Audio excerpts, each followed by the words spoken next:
자, 일단 그 E클래스 게시판에 올라온 질문은 다들 한번 읽어는 봤죠. 그러니까 사실 뭐 질문이 나오길 바랬던 것도 있어요. 그러니까 되게 당연한 질문이기는 해요.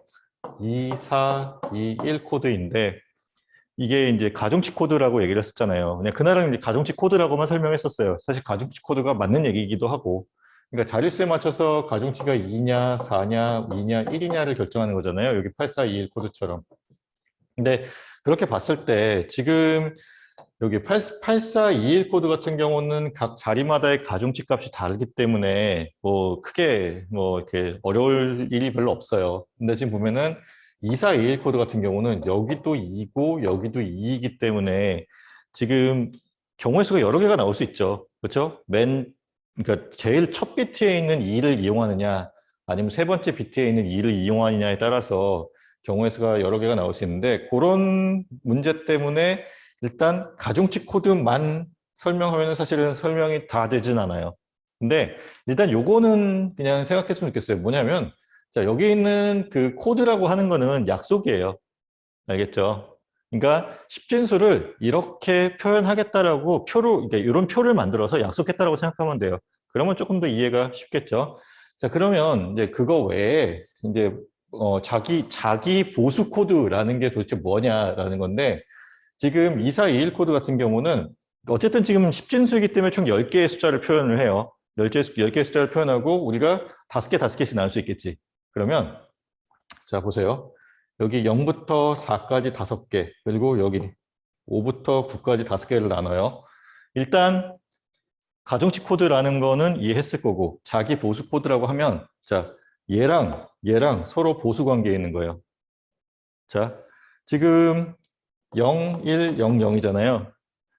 자 0이 있는 자리에 1을 쓰고 1이 있는 자리에 0을 쓰면 얘가 돼요. 그렇죠? 그리고 자 그러면 얘랑 또 보수 관계예요. 이렇게 그러니까 다시 말하면 요 선을 기준으로 이렇게 접을 수 있어. 접었을 때 보수 관계가 돼요. 그리고 자, 맨 마지막에는 얘도 0000이면 맨 아래쪽엔 얘는 1111이지. 그리고 뭐 마찬가지로 얘도 얘와 보수 관계에 있어요. 그렇죠? 자, 이렇게 표현되는 거가 자기 보수 코드라고 얘기를 해요. 그러면 자, 얘도 자기 보수 코드예요. 그리고 얘도 마찬가지예요. 그래서 지금 보면은 자, 여기 가운데를 쭉 나눴을 때 자, 여기 있는 이 숫자와 아니 뭐 이 코드와 여기는 요게 지금 1과 0이 서로 뒤집어진 관계에 있죠. 그렇죠? 그리고 마찬가지로 얘도 서로 0과 1이 뒤집어진 형태로 되어 있어요. 뭐 마찬가지로 지금 여기 또 0, 1, 1, 1이면 예측해 보면 그 반대편에 1, 0, 0, 0이 있으면 되겠죠. 그래서 자, 1, 0, 0, 0이라는 게 있어요. 그래서 이렇게 이제 자기 보수. 자, 여기 보면 3중수 코드 같은 경우 자, 지금 여기 또 얘를 기준으로 딱 반으로 나눴을 때 0011 그러면 반대편에 1100이 있어야 되고 자, 0111 있으면 반대편에 1000이 있고 자, 이런 식으로 자기 보수 관계를 만족하는 코드가 있더라. 이렇게 세 가지가 대표적으로 자기 보수 코드 중에 하나예요. 근데 중요한 건 뭐냐면 자, 이게 이 코드라고 하는 게 그러니까 아스키 코드라는 것도 있었잖아요. 코드라는 게 약속된 표예요. 그리고 그 약속된 표를 우리가 이용을 해서 자 0부터 9까지 십진수를 갖다 표현한다. 그리고 얘네들 각각이 나타내는 게 십진수의 한 자리를 얘기하는 거예요. 알겠죠? 자, 이 표를 이해할 수 있고 이 표를 이용해서 십진수를 표현할 수 있으면 돼요. 그리고 가장 많이 쓰는 거는 당연히 이 BCD 코드라고 하는 거 8421 코드. 이게 가장 많이 쓰여지긴 해요. 얘는 딱 보면 자기 보수 코드는 아니에요. 그렇죠? 딱 보면 지금 여기는 0000인데 자, 얘가 보수 형태가 아니죠. 자, 그리고 뭐 거기 E클래스 게시판에 답변하면서 쓰긴 했지만 자, 여기서부터 여기까지는 8421 코드나 2421 코드나 동일해요. 요 앞에 요 2와 8만 차이가 나기 때문에 요 두 개가 4까지, 그러니까 0부터 4까지의 표현에 있어서는 동일하다라는 거 그냥 한 번 정도 생각했으면 좋겠어요. 자, 그리고 이제 지난 시간에 하나 빼먹고 어떻게 보자니 건너뛰고 지나간 게 있었죠. 자, 요거를 오늘 마지막으로 하고 이제 3장은 끝나는 걸로 합시다. 자, 지금 여기서 그러니까 교재가 있는 사람들은 교재를 좀 읽어봤으면 좋겠고 이게 표가 너무 밑에 있어서 아니, 그림이 너무 밑에 있어서 얘를 좀 이쪽으로 옮겨서 할게요.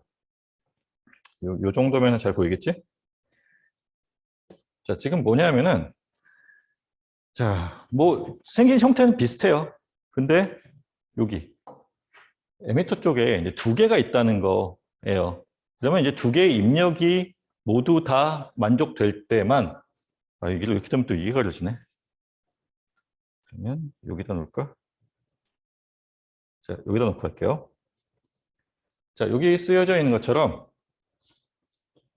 자, A와 B가 모두 다 5V인 경우에 자, Q2라고 하는 것. 자, 요게 전도 상태가 된다. 그리고 둘 중에 하나만 0이어도 차단 상태가 된다라는 얘기예요. 그러니까 둘 다 만족해야지만이 어떤 상태가 된다는 얘기인데 일단 우리가 먼저 생각해 보면 지금 자, Q2라고 하는 것도 스위치고 Q1이라고 하는 것도 스위치라고 우리가 얘기를 했어요.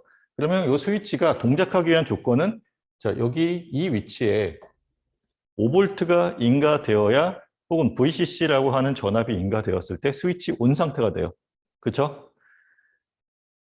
지금 VCC라고 하는 전압이 걸려 있고 그게 자, 여기 이 라인을 따라서 이렇게 인가돼요.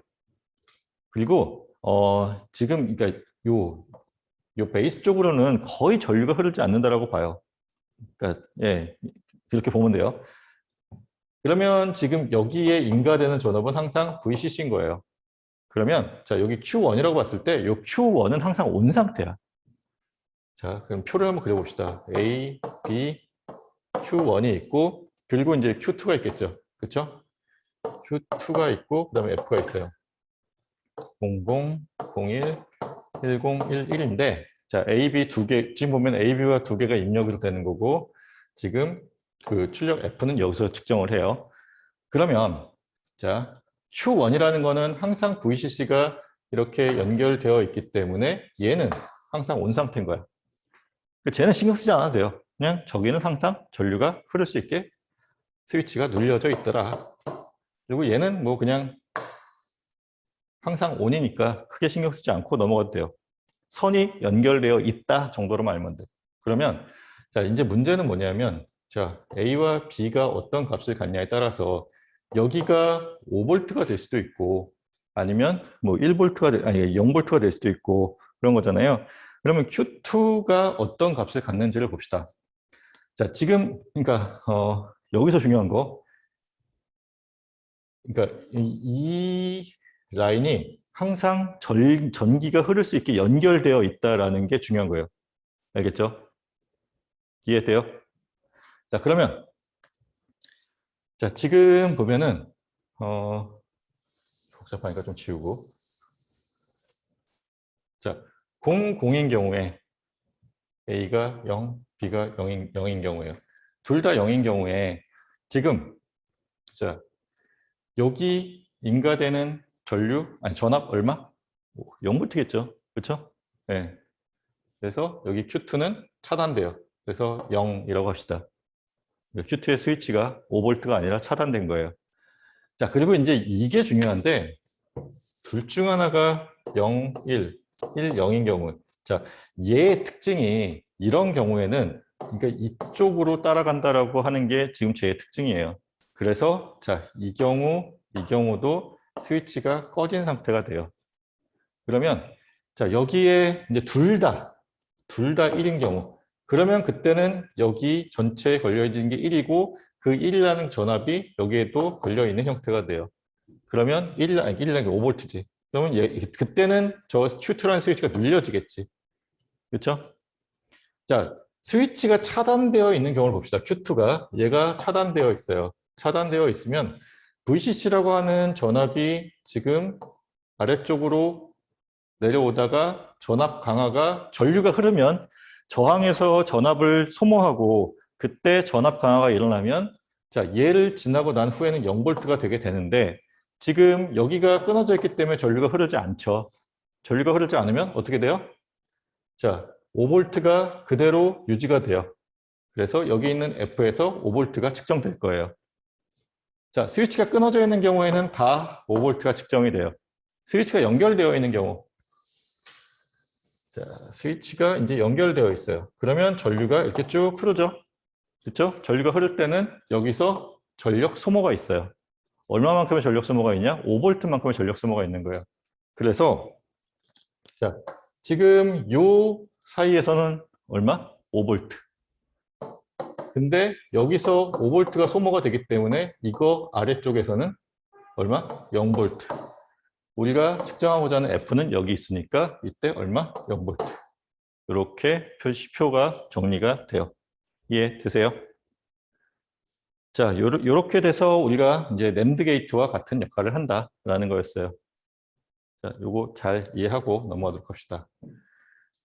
자, 그러면 이제 우리가 4장을 봅시다. 뭐 어저께 이제 올려줬던 이제 그 뭐지? 녹화 강의. 녹화 강의에 보면은 이제 부울대수와 관련된 얘기를 했을 거예요. 뭐 여러분들 뭐 김보영 교수님한테 지난학기에 들었겠지만 뭐 불리언이라고 하는 것이 이제 그 이진수를 얘기하잖아요. 그러니까 그 이진수, 그러니까 참 거짓만 가지고 있는 그 수체계에서의 우리가 연산이에요.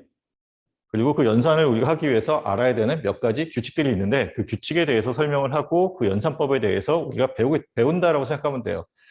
자, 부울대수를 우리가 공부하는 이유는 물론 이제 뭐 연산을 해야 되니까 그런 것도 있지만 결국은 우리가 어떤 논리식을 통해서 회로를 나타냈을 때 그 회로가 어떤 식으로 표현되는지를 나타내는 거예요.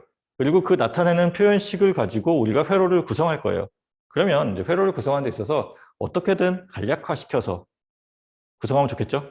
그렇죠? 그래서 자, 여기서 이제 일단 우리가 손으로, 뭐 눈으로, 손으로, 머리로 간략화시키는 걸 배울 거예요. 그리고 나서 여기 5장에서는 카노프 맵이라는 어떤 툴이 있어요. 그 툴을 이용해서 실수 없이 조금 더 이렇게 시스테매틱하게 줄이는 방법에 대해서 배울 거예요. 그러고 나면 우리가 간략화하는 걸 배웠으니까 실제로 자, 설계를 하면 좋겠죠. 조합회로라는 것을 먼저 배우고 조합회로를 포함한 조금 더 이렇게 복잡한 형태의 순차회로라는 것을 배울 예정이에요. 그리고 나면 실제 어떤 카운터 혹은 레지스터라고 하는 것을 이제 8장에서 우리가 디자인하는 걸 배우고 나면 이번 학기가 끝난다라고 생각하면 돼요. 자, 그래서 보면은 자, 부울대수에 대한 뭐 이런 것들이 있어요. 뭐 부울합 그리고 부울곱 뭐 이런 얘기 있는데 뭐 이거는 여러분들이 이미 잘 알고 있다라고 생각을 하고 지금 복습하는 거니까 넘어가도록 할게요. 자, 부울함수의 예. 자, F라고 하는 출력 결과는 자, A 더하기 자, B 프라임 C라고 하면은 자, 이게 뭐냐면은 자, 여기 뭐 밑에 이제 그림 게이트를 통해서 나타나 있지만 자, 우리가 덧셈 연산은 우리가 배웠던 게이트 중에서 OR 게이트를 우리가 덧셈 연산처럼 다룰 수 있다고 했어요. 그리고 곱셈 연산은 엔드 게이트, 그렇죠? 곱셈 연산은 엔드 게이트를 통해서 할 수 있다고 했죠.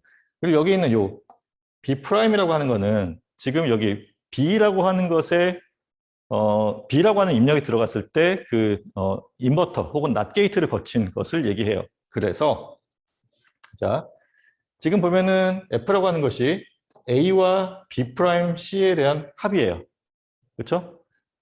그러면 어떻게 표현하면 돼? 이런 식으로 오어 게이트가 있으면 오어 게이트의 한쪽에는 A라는 입력이 들어가고 다른 한쪽에는 B 프라임 C라는 입력이 들어가면 되죠. 그러면 이게 출력 결과가 F가 되는 거예요. 근데 얘를 한 번에 하기는 어렵잖아. 그럼 얘를 이제 또 우리가 표현해야겠죠. B 프라임의 C. 그러면 결국 얘가 의미하는 거는 자, 엔드 게이트가 있어야 될 거고 엔드 게이트의 한쪽 입력은 B 프라임, 다른 쪽 입력은 C가 되면 돼요. 그렇죠? 근데 B 프라임도 한 번에 만들지 못하니 요거 대신에 어떻게 쓰면 돼요? 자, 우리가 버블이 있고 여기에 B라는 입력을 넣으면 자, 거꾸로 그러니까 거슬러 올라가면 돼요. B라는 입력이 얘를 거쳐서 B 프라임 됐어요. 그리고 여기 아래쪽에 C라는 입력이 있어서 자, B 프라임과 C라는 것이 지금 엔드 게이트 입력으로 들어갔죠. 그러면 자, B 프라임 C라고 하는 결과가 지금 요 다음 단계에 입력으로 들어가고 그리고 나서 A라는 입력이 또 다른 또 다른 입력 단자로에서 이제 입력이 주어지고, 그럼 출력이 A 플러스 B 프라임 C의 형태로 되죠. 그래서 자, 이와 같이 우리가 이 구글 함수를 논리 게이트를 이용해서 표현할 수 있는 거예요. 자, 그런 얘기를 하고 있는 게 지금 여기 이 장에서 설명한 얘기들이에요. 그래서 자, A 프라임 같은 경우는 만약에 A가 1인 경우에는 A 프라임이라고 하는 것은 not 게이트가 붙은 거니까 0으로 바꿔주면 된다. 만약에 A가 0인 경우에는 자, A 프라임은 1이 된다. 그리고 우리가 프라임이라고 읽고 자, 인버터로 우리가 구현을 한다. 자, 곱셈은 AND 게이트, 덧셈은 OR 게이트로 우리가 구현한다. 이것도 중요한 얘기겠죠. 그래서 부울 덧셈 같은 경우에 이제 이게 뭐 기본적인 얘기인데, 자, 1 더하기 1이 2가 아니라 얘는 참 거짓 혹은 있다 없다 개념이잖아요. 1 더하기 1은 그대로 1이에요. 1 더하기 0은 1인 거고, 그리고 0 더하기 0도 0이고, 0 더하기 0은 0이고. 자, 이게 뭐와 같아요? 우리가 앞에서 배웠던 OR 게이트의 진리표와 같죠. 그렇죠? OR 게이트 진리표는 둘 중 하나만 1이어도 1이다라고 하는 게 OR 게이트 진리표였어요. 그것이 여기 이렇게 쓰여져 있어요.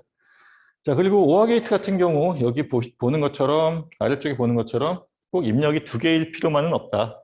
4개가 될 수도 있고 5개가 될 수도 있고, 그랬을 경우에 자, 이와 같이 덧셈으로 쭉 연결해 주면 돼요. 입력된 변수만큼의 덧셈을 우리가 구현해 주면 된다라는 거예요. 자, 다음 이제 불 곱셈이죠. 자, 곱셈 같은 경우는 우리가 이제 AND 게이트로 구현 가능하다라고 했었고, 앞에서와 마찬가지로 자, 여기 표현되어 있는 이것이 둘 다 1인 경우에만 1이 된다라고 하는 AND 게이트의 진리표와 동일해요. 그렇죠? 그래서 자, 지금 이제 이것도 입력이 뭐 2개, 3개, 4개, 뭐 여러 개가 될 수 있어요. 그랬을 때 입력된 변수만큼에 대한 곱으로서 우리가 표현 가능하다라는 얘기예요. 자, 다음 이제 NOR 게이트 같은 경우는 자, NOR 게이트라고 하는 것은 우리가 앞에서 배웠듯이 OR 게이트에 NOT 게이트를 더한 것과 같은 형태였죠. 그래서 지금 생긴 걸 보면 자, 여기서부터 여기까지는 OR 게이트예요. 거기에 요 프라임이라고 하는, 그러니까 NOT 게이트가 추가된, 버블이 추가된 경우 NOT 게이트가 추가돼요. 그래서 자, 일단 얘를 먼저 계산해요. A와 B의 OR 게이트. 그래서 지금 보면은 A와 B의 덧셈이 있고, 그것의 전체에 자, 프라임이라고 지금 표시가 되는 거예요. NOR 게이트 같은 경우는 자, 요거를 뒤에서 이제 드모르간의 법칙을 이용해서 이제 변형할 수 있어요. 합을 곱으로 뭐 변형할 수 있어요. 그거는 좀 이따가 보도록 합시다. 그래서 그거에 대한 진리표가 이렇게 그려진다라고 하는 거, 요거 뭐 각자 보면 될 것 같고, 자, NAND 게이트 같은 경우는 자, AND 연산을 한 후에 여기 있는 것처럼 그 다음에 버블, 그러니까 인버터를 붙여주는 것과 같죠. 그래서 자, AND 연산이 먼저 이루어지고 거기에 지금 프라임이 붙는 형태로 된다라는 얘기예요. 이해되죠? 그리고 여기 진리표 이렇게 그려진다라는 거 뭐 확인하면 될 것 같아요. 자, 다음. 자, 부울데스의 법칙들인데 여기 있는 요 법칙들을 잘 기억하고 이해했으면 좋겠어요. 왜냐하면 요거를 이용해서 문제를 푸는 게 중간고사에 잔뜩 나올 거예요. 자, 보면은 교환법칙. 중요한 거 이거예요. 교환법칙 성립한다. 그래서 보면은 지금 자, 0과 그러니까 A와 B가 이렇게 00, 01, 10, 11일 때 자, 덧셈 그러니까 OR 게이트와 AND 게이트를 A 더하기 B 혹은 B 더하기 A 혹은 AB 혹은 BA로 표현했을 때 결과가 달라지면 자, A 더하기 B와 B 더하기 A의 결과가 달라지면 교환법칙이 성립하지 않는 거예요. 근데 달라지지 않으면 교환법칙이 성립하는 거고 지금 여기 결과적으로 달라지지 않아요. 그래서 자, AND 현상과 OR 현상에 있어서 교환법칙이 성립한다. 자, 그리고 이제 결합법칙에 대한 얘기인데 자, 결합법칙은 뭐 여러분들이 뭐 그러니까 그 대수학에서도 많이 봤겠지만 자, A 더하기 B를 먼저 연산하고 그러니까 C를 나중에 더하는 거나 B 더하기 C를 먼저 연산하고 A를 나중에 더하는 거나 그리고 뭐 이게 그러니까 BC를 먼저 곱하고 A를 나중에 곱하거나 아니면 AB를 먼저 곱하고 C를 나중에 곱하거나 자, 결과가 달라지지 않는다. 그 얘기는 뭐냐? 자, 결합법칙도 역시나 성립한다는 얘기예요. 지금 얘가 나타나는 거 봅시다. 지금 여기 뭐 0, 1, 0 뭐 이렇게 쓰여져 있는데 그런 건 나중에 생각하기로 하고, 지금 A, B의 입력이 지금 OR 게이트로 들어갔죠? 그럼 여기 보면은 A 플러스 B예요. 그렇죠? 그리고 자, C라고 하는 입력이 여기 들어갔고, 여기 A 플러스 B가 있고, 그러면 최종 결과 뭐? A 플러스 B 연산을 먼저 했고, 거기에 C가 들어가는 형태가 되죠. 그렇죠? 그러면 이게 의미하는 거가, 자, 여기 있는 이 의미랑 같아요. 예를 봅시다. 여기. 자, 지금 여기 A 있고, 여기가 B, C가 있어요. 그럼 여기가 B 플러스 C가 되겠지? 그러면 얘는 A 더하기 B 플러스 C예요. 그리고 뭐 같은 입력을 넣었을 때, 뭐 0, 1, 0이라고 하는 같은 입력을 넣었을 때 출력 결과가 같다라는 것을 보임으로써 두 개가 같다라는 것을 증명했어요. 다시 말하면 이제 결합 법칙이 성립한다라는 것을 증명한 건데, 자, 결합 법칙을 이렇게 쓰는 거고, 이 결합 법칙이 성립한다. 그게 중요해요. 알죠? 중요한 거는 결합 법칙 성립, 그다음에 교환 법칙 성립. 자, 그리고 분배 법칙이에요. 분배 법칙 같은 경우는 사실 이러한 형태의 분배 법칙은 많이 익숙할 것 같아요. 뭐 가령 뭐 2에 3 플러스 뭐 2 이런 식으로 되면 얘랑 얘를 곱하고 얘랑 얘를 곱해서 더하는 결과는 같다. 뭐 그런 얘기잖아요. 이거는 아마 많이 봤을 거예요. 많이 봤는데, 자, 이 형태의 분배 법칙을 잘 기억해 둡시다. 우리가 지금 A와 여기 사이에 곱하기가 있고 B 더하기 C일 경우에 A 곱하기 B 더하기 A 곱하기 C를 하는 거잖아요. 지금 보면은 여기 지금 A가 있고 그러니까 곱셈 대신 여기 덧셈으로 묶여져 있는 거지. 덧셈으로 묶여져 있고 여기 지금 곱셈으로 지금 묶여져 있는 거예요. 그래서 A 더하기 B 곱하기 A 더하기 C가 얘와 같은 형태의 분배 법칙이 돼요. 근데 이게 아마 익숙하지 않을 거예요. 근데 굉장히 많이 쓰여요. 그러니까 이 형태 잘 기억해 둡시다. 자, A 더하기 BC인 경우에는 우리가 A 더하기 B 곱하기 A 더하기 C로 분배 법칙을 나눠 쓸 수 있다. 그리고 증명은 이런 식으로 진리표를 그려서 하면 되더라. 자, 그리고 이제 팩터링이라는 게 있는데, 뭐 여기 보면 이제 뭐 공통 변수의 묶음인데, 자, 어떻게 보면은 이제 그 분배 법칙에 지금 보면은 분배 법칙에 대한, 그러니까 요거에 대한 역으로 진행되는 것이라고 생각하면 되겠죠? 그래서 보면은, 자, 지금 A 더하기 B, A 더하기 C 같은 경우는 A를 공통으로 묶고 B 더하기 C로 표현해도 된다. 그리고 자, 여기서 뭐 규칙 1인데, 자, 요것들이 지금 여기 아래 쓰여져 있는 총 6개의 규칙이 있는데, 이 아래쪽에 쓰여져 있는 규칙들이 나중에 여러분들이 그 부울 대소식을 갖다가, 혹은 부울 함수식을 갖다가 간략화 시키는데 굉장히 많이 쓰일 거예요. 잘 봐주세요. 그러니까 0과 1이 포함된 경우에 이거를 굉장히 우리가 유용하게 쓸 수 있어요. 자, A 곱하기 0이라고 하면 우리가 곱셈이잖아요. 엔드 연산이에요. 엔드 연산은 둘 다 1인 경우에만 1이에요. 그렇죠? 그 얘기는 뭐예요? 하나만 0이면, 한쪽이 0이면 다른 쪽이 뭐가 나와도 항상 0이라는 거예요. 그래서 자, 항상 0이 돼요. A라는 값이 어떤 값을 가져도 상관없어요. 이건 항상 0이에요. 굉장히 중요한 얘기고, 자, 이 경우에요. A와 A의 곱셈 연산. 이 경우는 A 값이 그대로 나와요. 자, 봅시다. 0, 0인 경우, 그렇죠? 당연히 0일 거고, 1, 1인 경우 그 값은 1이겠죠. A 값을 그대로 따라가요. 자, 요거. 그리고 자, 봅시다. A 더하기 0 같은 경우는 덧셈 연산이에요. 덧셈 연산은 둘 다 0인 경우에만 0이 나와요. 그리고 하나만 1이어도 1이 나와요. 그러면 지금 한쪽이 0이에요. 한쪽이 0이면 자, A가 0이 되면 결과가 0이 될 거고 A가 1이 되면 결과가 1이 되겠죠. 자, 이 A 값이 뭐냐에 따라서 이 결과가 정해지기 때문에 이와 같은 형태로 쓸 수가 있어요. A 곱하기 1이라고 하는 거는 우리가 둘 다 1인 경우에만 1이 되고 한쪽이 0이 되면 0이 되는 거니까 A 값의 결과에 따라서 0이거나 1이거나가 나오겠죠.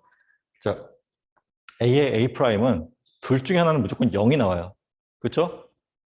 자, A와 A'은 서로 보수 관계인 거고 만약에 얘가 1이면 0인 거고 얘가 0이면 얘가 1이 되죠. 둘 중 하나 무조건 0이 나오기 때문에 이 결과는 0이 돼요. 지금 얘는 덧셈 연산이고 한쪽이 1이기 때문에 OR 게이트의 진리표에서 보면 한쪽이 1이면 무조건 1이죠. 그래서 결과가 항상 1이 나옵니다. 자, 요거 굉장히 간단한 얘기인데 나중에 여러분들이 이제 부울 함수식을 간략화하는 과정에서 굉장히 유용하게 쓸 거예요. 그러니까 요거 잘 기억해 둡시다. 자, 그리고 보면은 이제 몇 가지 더 있죠. 자, A와 A의 합은 A다. 0, 0인 경우 0일 거고 1, 1인 경우 1이 되겠지? 그래서 A와 A의 합은 A다라는 거. 자, 부정의 부정은 긍정이다라는 얘기 하잖아요. A의 프라임의 전체 프라임은 다시 A가 된다라는 거예요. 이해되죠? 그래서 버블이, 그러니까 이렇게 데이터가 프로세싱 되는 과정에 있어서 버블이 두 개가 있으면 서로 상쇄돼요. 이해되죠? 그리고 여기도 마찬가지로 자, 둘 중에 하나는 무조건 0이고 둘 중에 하나는 무조건 1이겠지. A와 A 프라임의 관계니까. 그래서 자, 항상 1일 거예요. 왜냐하면 얘는 OR 게이트니까, OR 연산이니까. 그래서 뭐 지금 자, 여기 있는 얘는 자, 요거 뭐 밑에 써 있긴 하지만 자, A 더하기 A 플러스 B 이퀄 A다라고 하는 게 나왔어요. 자, 이런 거를 우리가 앞으로 할 거예요. 간략화예요. 지금 A 더하기 AB를 우리가 A라고 하는 변수 하나로 간략화시킨 거잖아요. 그 간략화하는 데 있어서 우리가 지금까지 배웠던 그런 규칙들이 쓰인 거죠. 자, A 더하기 AB인 경우에 우리가 공통항을 묶어줄 수 있잖아요. 그렇죠? 묶어줬을 때 자, 여기가 A 곱하기 1과 같은 형태겠지. 그렇죠? 그렇게 볼 수 있잖아요. 1 더하기 B로 우리가 쓸 수 있어요. 그러면 자, 얘는 1과 어떤 변수의 합이에요. OR 게이트예요. 그러면 얘는 항상 뭘까요? 항상 1이겠지? 그렇죠? 그리고 A와 1의 곱은 뭐가 될까? 항상 A를 따라가겠죠. 그렇죠? A가 0이면 이 곱셈은 0이 될 거고 1이면 1이 될 거고. 그래서 자, 이와 같은 결과가 나온다라는 거예요. 자, 이런 것을 하기 위해서 우리가 지금까지 배웠던 간략화 뭐 어떤 규칙들이 유용하게 쓰일 거예요. 자, 그리고 이런 규칙들에 연연하지 않고 풀기 위해서 5장에 나오는 칸오프 맵이라는 걸 도입해요. 그래도 알고 있어야 돼요. 나중 되면은 칸오프 맵으로 하면 다 되긴 하는데 그래도 부울 법칙, 그 연산 법칙은 좀 알아뒀으면 좋겠어요. 자, 쌍대성의 원리라고 하는데 이거는 뭐냐면 덧셈과 이제 그러니까 덧셈과 곱셈 간에 어떤 대칭 관계가 있다라는 거예요. 그래서 이거예요. 자, A 곱하기 0은 0이잖아요. 요거와 이제 쌍대 관계, 그러니까 듀얼리티라고 하는 것에 관계에 있는 게, 자, 곱셈을 덧셈으로 바꿔주고 0을 1로 바꿔주면 돼요. 그래서 지금, 자, 곱셈에 있던 자리가 덧셈으로 바뀌었고, 자, 0이 있던 자리가 1로 바뀌었어요. 반대로 이제 1이 있던 자리는 0으로 바꿔주면 돼요. 그래서 A 곱하기 1이 A가 되는데, 이거를 우리가 듀얼리티를 이용해서 지금 덧셈 법칙으로 바꾸게 되면 여기 곱셈 자리가 덧셈으로 되고 1 있던 자리가 0으로 바뀌어주면 우리가 듀얼리티가 완성이 된다라는 거예요. 듀얼리티로 외워도 되고 그냥 어차피 지금 우리가 앞에서 다루었던 내용들이 그대로 나왔는데 이거를 우리가 듀얼리티라고 하는 걸로 지금 다시 정리를 한 거예요. 그러니까 뭐 또 외울 필요는 없고 앞에 걸 제대로 외우고 있으면 이거는 굳이 신경 안 써도 되기는 해요. 자, 그리고 지금 보면은 예를 봅시다. 지금 A 더하기 A 프라임 그러니까 A 더하기 A 프라임 곱하기 A 프라임 곱하기 B. 예. 이거를 갖다가 간략화 시키면 A 더하기 B가 된다라는 게 나오는데, 자, 요거는 보면은 우리가 앞에서 봤었던 분배 법칙이 있었죠. 곱셈에 대한 분배 법칙. 그러면, 자, 얘를 놓고 보면 A 더하기 A 프라임 곱하기 A 더하기 B로 우리가 바꿔 쓸 수 있죠. 그렇죠? 분배 법칙에 의해서. 그러면 여기 우리가 얘는 뭐가 돼요? 하나는 반드시 1이지. 그치? A와 A 프라임이니까 하나는 반드시 1이지. 그럼 얘는 항상 1이겠지. 덧셈이니까. 얘는 모르지. 뭔지. A 값이 뭐고 B 값이 뭔지 모르니까. 얘는 그냥 남아 있어야 되죠. 그래서 자, 여기가 1로 생략할 수 있으니까 1 곱하기 어떤 수는 그 뒤에 그 곱해진 수를 따라가요. 1과 어떤 수의 곱이니까. 그래서 A와 B의 합에 따라서 정해지는 이 형태가 되더라라는 거예요. 그리고 다음. 자, 여기 뭐 복잡하게 쓰여져 있는데 여기 얘네가 서로 공통항이죠. 공통항을 묶어주면 그냥 사실 뭐 그냥 보면 그렇게 나오는데, 자, 이거를 이제 풀어 쓴 거를 여기 밑에 써놨어요. 얘를 얘에서 얘 곱하고 얘 곱하고 얘를 얘에서 얘 곱하고 얘 곱하고 해서 다 더했어요.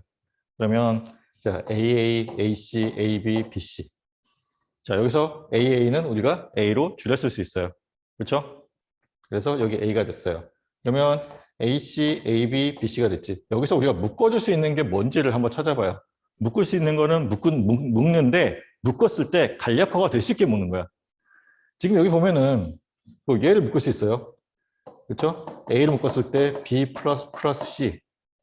근데 그 이상 뭐 진전될 수 있는 게 없잖아요. 그렇죠? 이런 거는 묶어도 별 필요가 없겠지. 그러면 이때 묶었을 때 줄여줄 수 있는 가장 좋은 게 뭐냐면 얘예요. 그렇죠?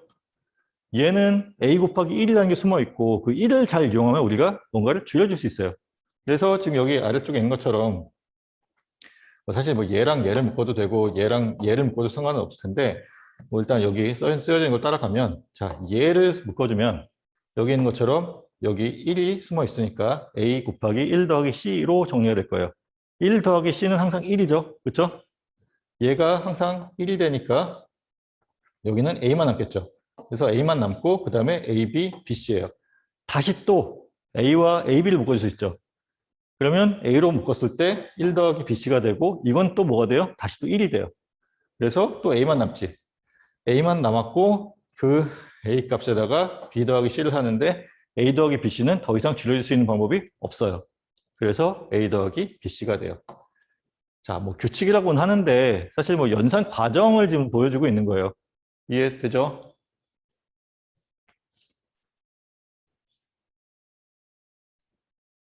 동영상 봤지? 봤어? 이 표정들이 너무 엄숙한데? 자, 요거는 각자 해보도록 합시다. 자, 쌍계성의 원리 중에서 이제 드모르간의 법칙이라는 게 있어요. 요게 생각보다 많이 쓰여요. 드모르간의 법칙. 자, 보면은 지금 A 더하기 B의 전체 프라임이에요. 이거를 우리가 괄호를 벗겨낼 수 있어요. 괄호를 벗겨낼 때 어떻게 벗겨낸다? 자, 괄호를 벗겼을 때 A는 A의 보수, 그리고 B는 B의 보수로 바꿔줘요. 그 보수라는 게 A 프라임이라고 하는 것과 B의 프라임이라는 걸로 바뀌겠죠? 그리고 안쪽에 덧셈이 쓰여져 있으면 곱셈으로 바꿔요. 그래서 곱셈으로 표현하고 곱셈이 쓰여져 있으면 덧셈으로 바꿔요. 그래서 A 프라임 더하기 B로 B의 프라임으로 바꿀 수 있어요. 이해되세요? 자, 요게 드모라의 법칙이에요. 자, 뭐 2개짜리 드모라의 법칙 이렇게 쓰는 거고 여러 개짜리 드모라의 법칙도 우리가 할 수 있어요. 자, 요 프라임이 없어지고 괄호가 벗겨지면서 어떻게 된다? A 프라임, B 프라임, C 프라임 뭐 이런 식으로 각각의 보수가 나오고 그리고 덧셈은 곱셈으로, 곱셈은 덧셈으로 바뀐다라고 생각하면 되겠어요. 이해되죠? 자, 그리고 얘에 대한 증명은 이렇게 한다. 사실 증명을 물어보지는 않아요. 나는. 예. 그러니까 알고는 있으면 좋은데, 그러니까 요 연산 과정에 대해서 어떻게 쓰이는지만 잘 파악하고 있으면 좋겠어요. 알겠죠? 자, 증명에 너무 많은 시간을 소모하지 맙시다. 예. 내가 공대를 선택한 이유 중에 하나는 공대는 일단 풀면 돼. 예. 그 수학과나 물리학과 그런 애들은 막 그 원리 막 증명하고 막 그거 되게 복잡하잖아요. 적성에 안 맞더라고. 예. 일단 답만 나오면 땡큐야. 그러니까 답을 잘 얻을 수 있게 하는데 답을 얻을 때 효율적으로 얻어야 돼요. 막 남들은 한 5줄 쓰고 답 나오는데 나는 한 500줄 썼다. 효율성이 떨어지는 거예요. 그러니까 어떻게든 빨리 계산을 해서 답을 맞추면 되는 게 우리 공대예요. 알겠죠? 자, 그럼 봅시다. 뭐 얘도 이런 식으로 된다는 거 여기 이런 식으로 증명한다는 거예요. 알겠죠? 자, 요거 굉장히 이걸 설명을 해야 되는구나, 참. 네. 자, 요거 잘 봐도요. 노어 게이트죠. 그렇죠? or 게이트에 not 연산이 붙어 있는 노어 게이트예요. 얘와 얘가 서로 같은 결과를 만들어요. 그러면 이제 나중에 뭐 엔드 게이트가 있는데 거기 그거를 우리가 뭐 노어 게이트만 써서 바꿔라라는 얘기가 나올 때 이런 식으로 바꿔주면 돼요. 입력을 반전을 시켜서 넣어준 형태로 바꾸면 우리가 노어 게이트로 바꿀 수 있어요. 자, 노어 게이트와 이 두 개가 서로 같은 연산 결과를 갖는다. 그거는 증명 자체는 이제 드모어란의 정리에 의해서 증명되는 거고 결과는 외우고 있고. 자, 여기 있는 요것도. 자, 낸드 연산은 우리가 OR 게이트의 입력에 두 개 다 인버트를 시켜서 넣어주면 되는 결과가 같더라. 그 이유는 여기 써 있는 것처럼 드모어간의 법칙에 의해서 그렇다라는 거예요. 지금 여기 보면은 이제 드모어간의 정리를 이용해서 문제 푸는 게 나와 있어요. 지금 그러니까 이거를 왜 하냐라는 건데 그 나중에 이제 나오는데 그 우리가 그 어떤 부호함수식을 표현하는 방법이 그러니까 두 가지 크게 이제 두 가지로 나눠요. 뭐 SOP 표현이라는 게 있고 뭐 POS 표현이라는 게 있는데 정확하게 그러니까 뭐 정확하게 나중에 설명할 거고 결국은 뭐냐면 합을 먼저 하고 곱을 나중에 하느냐 그리고 곱을 먼저 하고 합을 나중에 하냐는 거예요. 지금 얘는 뭐예요? 곱셈을 먼저 하고 덧셈을 나중에 하는 거잖아요.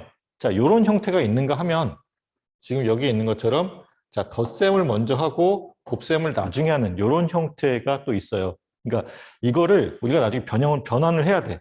어떤 경우에는 그러니까 뭐 문제의 요건에 따라서 곱셈을 먼저 하는 경우로 만들어질 수도 있고 아니면 덧셈을 먼저 하는 경우로 만들어질 수도 있고 요거는 경우에 따라서 달라져요. 자, 그리고 뭐 이제 이런 경우도 있을 수 있는데 이런 경우에는 이제 얘도 마찬가지예요. 곱셈을 먼저 하냐 덧셈을 먼저 하냐의 경우예요. 안에 있는 덧셈을 먼저 하고 나중에 곱셈을 하는 경우에 해당되는 거겠죠. 얘를 이제 바꾸는 과정을 우리가 해보면 결국은 드모어간의 법칙을 이용해서 바꿀 수 있다라는 거예요. 잘 기억을 해두면 좋겠어요. 자, 지금 이 문제에서 요구하는 건 뭐냐면 자, F1과 F2라고 하는 부호 함수식이 주어져 있어요. 그리고 이 부호 함수식을 우리가 F1의 프라임 혹은 F2의 프라임으로 바꿔보자라는 거예요. 그래서 지금 보면은 자, 얘를 프라임을 바꾸려면 이 전체 프라임으로 바꾸면 되겠지. 그렇지? 사실 따지고 보면 그냥 여기다 프라임 하나 붙이면 끝이야. 근데 이제 그렇게 풀면 끝이 아니고 자, 얘를 우리가 풀어 써보자라는 거예요.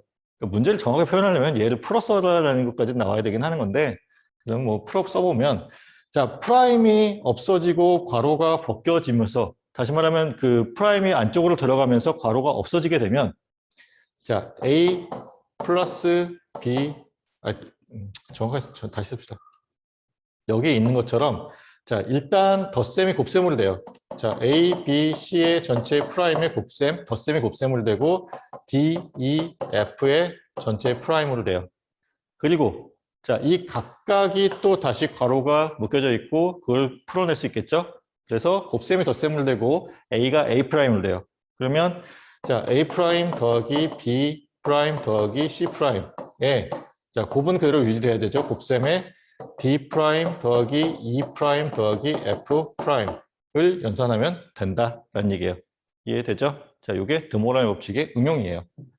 뭐 여기 두 번째는 여기 답 잘 써 있으니까 한번 보도록 합시다. 자, 그 다음 이제 복습이 끝났고 드디어 4.3에 있는 내용을 보도록 할게요. 자, 부울 대수를 이용한 논리회로의 분석이라는 거예요. 자, 우리가 일단 분석을 먼저 배울 거예요. 여기서 분석을 먼저 배우고 궁극적으로 하고자 하는 거는 설계예요. 설계 전에 이것들이 어떤 식으로 구성이 되는지에 대한 분석 절차를 먼저 보겠다는 거예요. 그러면 분석이라는 건 결국은 뭐냐면 자, 이와 같은 입력을 넣었을 때 출력이 어떤 식으로 나오는지를 확인하는 게 분석 절차예요. 다시 말하면 자, 얘를 이렇게 표현합시다.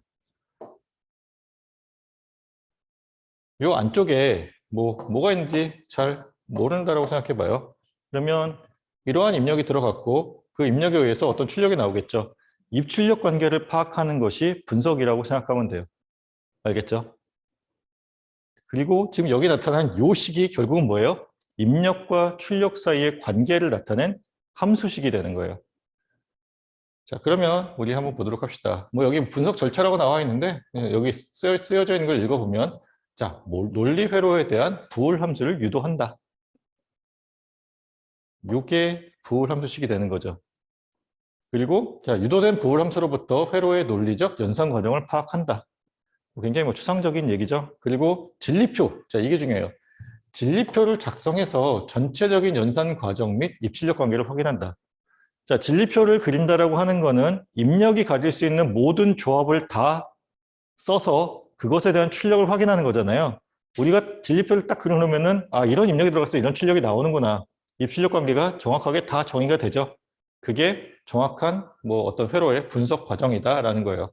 그래서 지금 보면은 뭐 F는 D 더하기 뭐 C 곱하기 A 플러스 B라고 하는 이 부호함수식이 유도되었다라고 가정하는 거예요. 그러면 이제 유도하는 과정을 지금 여기 써 놓은 건데, 자, 이런 식으로 보면 돼요. 그러니까 뭐 지금 단계에서는 사실 굉장히 간단해 보여요. 그리고 간단한 그 어떤 논리 게이트 혹은 논리 회로를 보게 되는데, 나중에 복잡해지면 입출력 관계 파악하는 것도 꽤나 시간이 걸릴 수 있어요. 그래서 지금부터 습관을 잘 들였으면 좋겠는데, 자, 입력 A가 쓰여져 있어요. 그러면 쭉 따라가요. 쭉 따라가면서 어떤 게이트에 얘가 입력을 들어가겠죠? 거기에다가 다시 써줘요. 얘도 마찬가지로 써줘요. 그러면 여기 OR 게이트를 거치고 나면 A 플러스 B가 되겠죠. 그리고 이것이 다시 여기에 입력을 들어가요. 그럼 A 플러스 B라고 여기다 써줘요. 그러면 헷갈릴 일이 거의 없어요. 그렇죠? 자, 그리고 지금 여기 C가 있고 여기 C가 들어가겠지? 그럼 A 플러스 B와 C의 AND 연산이니까 뭐 A 플러스 B의 곱하기 C. 여기다 써줘야지. A 플러스 B 곱하기 C. 자, C 곱하기 A 플러스 B나 A 플러스 B 곱하기 C나 어차피 똑같아요. 왜냐하면 자, AND 게이트, OR 게이트 둘 다 어떻게 돼요? 결합법칙, 분배법칙이 성립해요. 아, 결합법칙, 분배법칙, 교환법칙 성립해요. 그렇죠? 여기 교환법칙이죠. D가 여기 쓰여져 있고, 아니, B가 아니라 A 플러스 B에 C고 여기가 D가 쓰여지면, 자, 여기 결과는 A 플러스 B 곱하기 C 더하기 D가 되겠죠. 그래서 이 형태가 나오는 거 확인할 수 있어요. 자, 그리고 요거는 요 연산식의 어떤 출력을 갖다 파악하기 위한 건데, 지금 얘를 뭐 어떤 x라고 표현한다면 x 더하기 d, b가 아니라 x 더하기 d에 대한 연산이 되는 거잖아요. 그랬을 때, 자, d가 1이면 요 x 값에 상관없이 얘는, 그러니까 출력 f는 항상 1의 값을 갖겠지. 그렇죠? 맞아요. 덧셈 연산에서 둘 중에 하나가 1이면 무조건 1이잖아요. 그렇죠? 근데 여기 있는 것처럼 d가 1인 경우라면 f는 뭐 C, A, B, A, B, C의 값에 상관없이 항상 1의 값을 가져요. 그렇죠? 그게 일단 이 회로의 특징이에요. 그리고 D가 0일 때는 일단 경우의 수가 나누어지죠. 그렇죠? D가 0일 때, 그때 이제 D가 0일 때는 이제 A, B, C의 값에 영향을 받을 거고, 그러니까 다시 말하면 A, B, C가, 그러니까 여기 얘가 어떤 값을 갖냐에 따라서 F 값이 달라진다는 거예요. 그러면 이제 또 여기서 중요한, 그러니까 어떤 역할을 하는 거는 C가 먼저 중요한 역할을 하겠지? 그래서 C 값에 따라서 나누는 거예요. C가 0이라면, 자, 곱셈이고 C가 0이 되면은 요 연산은 항상 0이 되겠죠. 그래서 이 값은 항상 0이 되더라. 그리고 C가 1이 되는 경우에는 뭐 A와 A와 B 중에 어느 하나라도 1이면 F가 1이 된다. 뭐 이런 특징을 얘기할 수 있다라는 것이 분석이다라는 거예요. 그래서 지금 이런 게 있고 진리표를 이런 식으로 그릴 수 있다. 요거는 각자 한번 해보세요. 자, 그 다음 분석 절차. 우리가 분석 절차를 했어요. 그리고 이거를 거꾸로 하게 되면 설계 절차가 돼요. 그래서 우리가 궁극적으로 하고자 하는 건 설계예요. 그리고 설계는 제일 먼저 뭘 해야 되냐. 일단 사실 1번이 얘가 나오면 안 되고 어떤 주어진 문제가 있겠죠.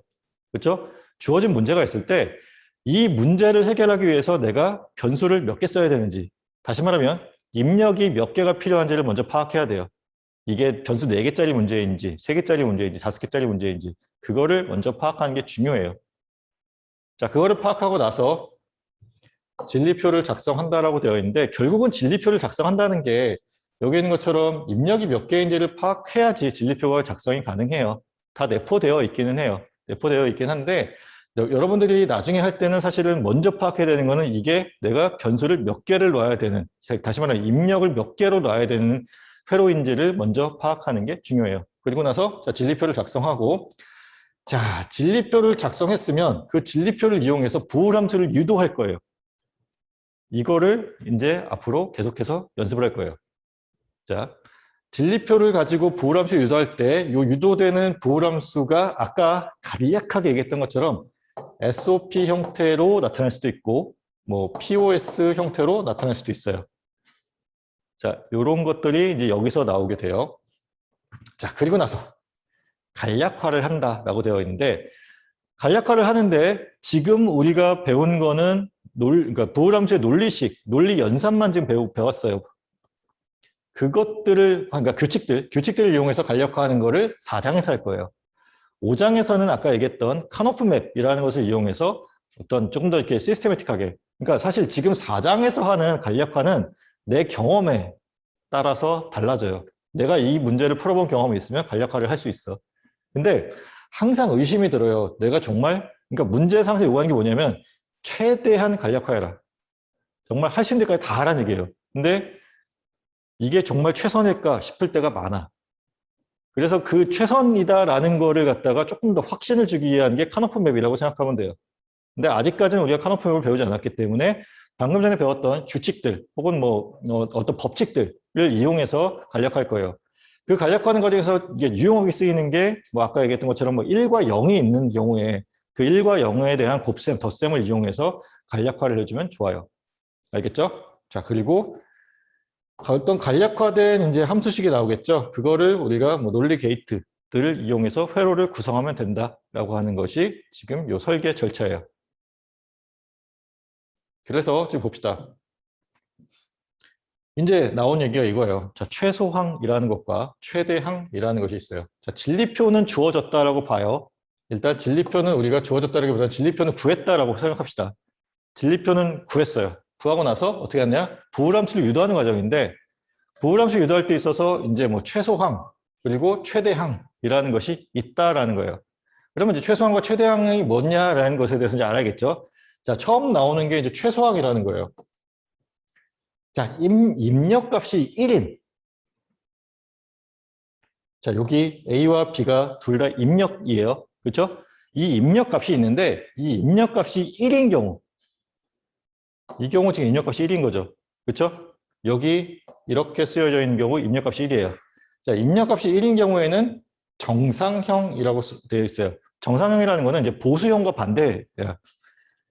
A가 정상형이고 A'이 보수형이에요. 알겠죠? 자, A가 1인 경우는 어떻게 한다? 그냥 A라고 써주면 돼요. 만약에 그 입력값, A라는 값이 0이면 그때는 어떻게 된다? 자, 보수형으로 써주면 된다. 이게 뭐다? 최소항으로 표현하는 방법이에요. 그러면 자, 그리고 하나 더 중요한 게 이거예요. 그리고 나서 곱으로 표현해야 돼요. 자, A는 아니 값이 1이면 A, 값이 0이면 A'으로 표현해요. 그리고 그것들을 각각을 곱하면 돼요. 그러면 자 봅시다. 그래서 여기 있는 요 A, B 같은 경우에 0, 0이죠. 둘 다 0이에요. 그럼 뭐예요? 둘 다 보수 형태로 표현해야 되죠. 그래서 A 프라임, B 프라임이라고 A 프라임 곱하기 B 프라임이라고 쓰면 돼요. 자, 나중에는 이런 것만 쓰여져 있을 거예요. 그럼 얘가 결국 의미한 게 뭐다? 입력값이 0, 0이 들어왔구나. 물론 최소항으로 표현했다라는 어떤 근거가 있을 때. 알겠죠? 그 다음, 자, A가 0, B가 1인 경우에요. 0이니까 A 프라임. 그리고 B로 표현하면 되겠지. B는 1이니까. 여기 세 번째. 1, 0인 경우에는 A, B 프라임이 돼요. 마지막. 1, 1인 경우 A, B로 표현한다. 이게 최소항 표현법이에요. 이해되세요? 자, 그래서 이 최소항 표현법을 표준 곱이라고 표현한다. 라고도 해요. 자, 중요한 거 최소항이라고 하는 거는 자, 이와 같은 특징으로 우리가 표현한다.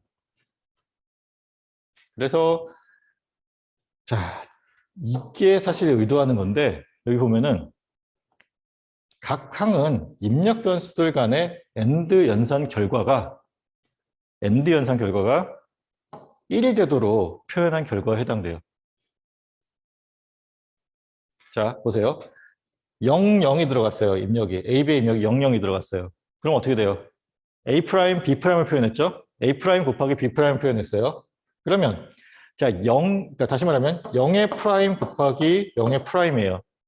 그러면 둘 다 1 곱하기 1이 되는 거지. 그래서 1이 나와요. 자, A 프라임 B 같은 경우는 여기 0과 1의 입력이 들어갔을 때요. A 대신에 0이 들어갔으니까 0의 프라임 곱하기 1이에요. 그러면 1 곱하기 1이지. 항상 1이 나오도록 만들어주는 게 최소항 표현법이다 라는 거예요. 요 오른쪽에 있는 요 값이 항상 1이 되도록 만들어주는 거예요. 요게 중요한 얘기예요. 자, 그럼 다음으로 넘어가서 또 보도록 합시다. 자, 그러면 이제 최대항 표현법이 있겠죠. 최대항은 일단 여기 있는 것처럼 or 연산, 그러니까 덧셈으로 표현을 해요. 그리고 자, 입력값이 0인 경우에는 정상형이에요. 그리고 그러니까 정상형이라는 거는 A라고 표현하는 얘기고 입력값이 1인 경우는 보수형으로 표현해요. 다시 말하면 A 프라임으로 표현한다. 알겠죠? 그러면 자, 이거를 뭐 표준 합이라고 부른다. 그리고 덧셈의 결과가 0이 될 수 있게 만들어주는 게 우리가 여기 있는 것처럼 최대항 표현법이에요. 자, 우리가 나중에 이제 진리표를 볼 거예요. 진리표를 보는데 진리표의 출력 결과가 여기 뭐가 써 있겠죠. 출력 결과들 중에서 1인 값들만 신경 쓰는 경우가 있어요. 아니면 0인 값들만 신경 쓰는 경우가 있어요. 자, 그 두 가지 경우가 나눠지기 때문에 그때의 1인 값들만 신경 쓰는 경우를 우리가 최소항 표현법으로 하는 거고 이 최소항 표현법이라는 거는 지금 1인 값들만 모아놓은 거잖아요. 그렇죠? 최대항 표현법 같은 경우는 0인 것들만 모아놓은 거기 때문에 그 두 개의 경우를 우리가 나눠서 보려고 그래요. 나중에 되면은 진리표상에서 결과가 1인 것과 0인 것 중에 다 쓰는 게 아니라 1인 것들만 내가 신경 쓰거나 혹은 0인 것들만 신경 써요. 그리고 그 과정에서 뭐 SOP 표현법을 쓰기도 하고 POS 표현법을 쓰기도 해요. 그때 쓴 과정이고 지금 여기서는 자 봅시다. A와 B가 둘 다 0이에요. 0, 0인 경우는 어떻게 한다? 최대항 표현법에서는 보수형이 아니라 여기서는 어떻게? 정규형을 쓰면 되죠. 그래서 A 플러스 B로 쓰면 돼요. 만약에 얘가 최소항 표현법이면 A 프라임, B 프라임이 되면 되겠지. 그렇죠? 0, 1인 경우에는 0이면 그대로 쓰고 1이면 뒤집어줘야 되니까 A 더하기 B 프라임. 만약에 최소항 표현법을 쓴다면 A 프라임, B가 되면 되죠. 이 경우 A 프라임 더하기 B예요. 자, 0인 경우 그대로 써주고 1인 경우 뒤집어줘요. A, B 프라임이 되겠지. 최소항 표현법에서는. 자, 1인 경우에는 A 프라임 더하기 B 프라임의 형태로 써주면 돼요. 그러면 지금 이 경우에 A가 1이고 B가 1이었었는데 1의 프라임 더하기 1의 프라임이 되는 거죠. 그래서 0이 되죠. 이해되세요? 0이, 그러니까 요 각각의 결과가 0이 될 수 있도록 표현해 준 것을 우리가 최대항, 이거 왜 최소항이야? 틀렸어. 최대항 표현법이라고 얘기를 해요. 알겠죠? 자, 그래서 이제 뭐 최소항 표현법, 최대항 표현법을 보는데 지금 나중에 되면은 뭐 ABC가 이렇게 000부터 111까지 총 8개의 가지수를 가질 때 이거를 우리가 간략화된 표기법으로서 이렇게 쓰기도 한다는 거예요. M0부터 M7까지인데 0000부터 111까지에 대한 어떤 약속 기호로서 우리가 써요. 그리고 최대항 표현법 같은 경우는 자, 이렇게 쓰는 거고 자, 000이니까 최소항 표현법에서는 다 보수로 곱해주면 되는 거죠. 그래서 A', B', C'의 곱. 최대항 표현법에서는 정상형의 덧셈으로 표현하면 되죠. 그래서 정상형에 대한 덧셈으로 표현한다라는 거예요. 그 다음, 자, 최소항을 이용한 부호함수의 유도인데, 자, 지금 보면은,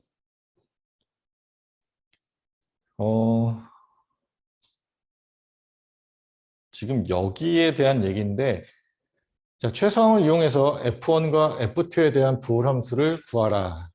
자, 출력 방법은 이제 출력 1일 되게 하는 입력 조합에 대응되는 최소항들을 구하고 그들의 합으로 표현해라 라는 건데, 자, 지금 예를 봅시다. 지금 곱을 먼저 계산하고, 그렇죠? 덧셈을 나중에 계산하는 형태가 되죠. 자, 이게 먼저 나왔어요.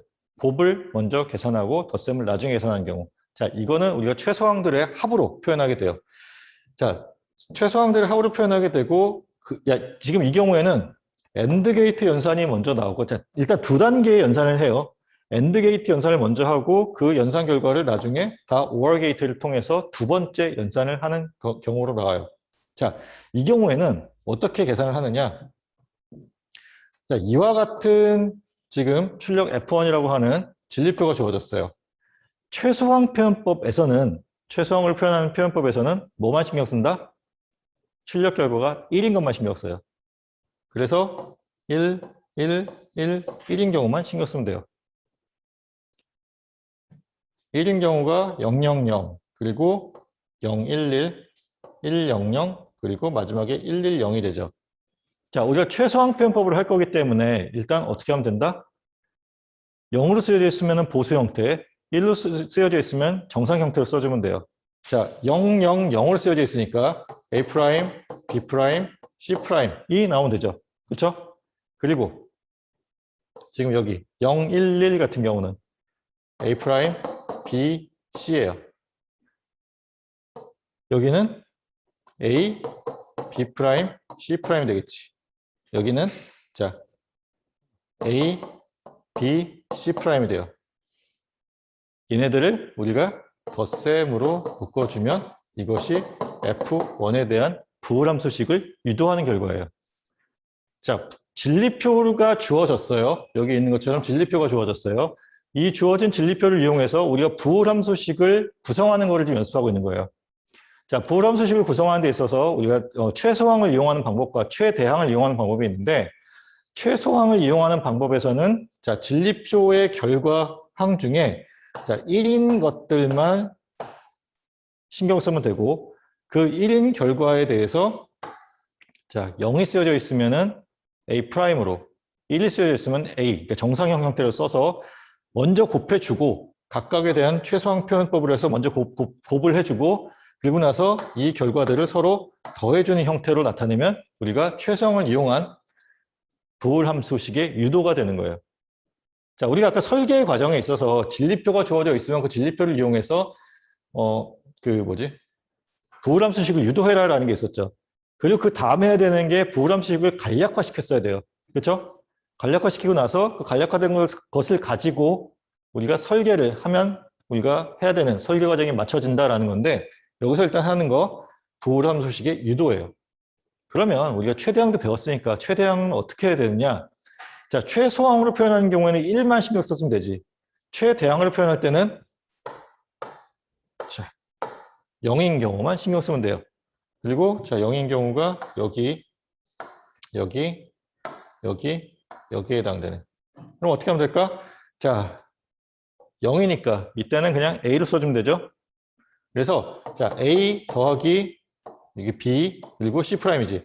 B 더하기 C'이 지금 첫 번째 것에 대한 표현이에요.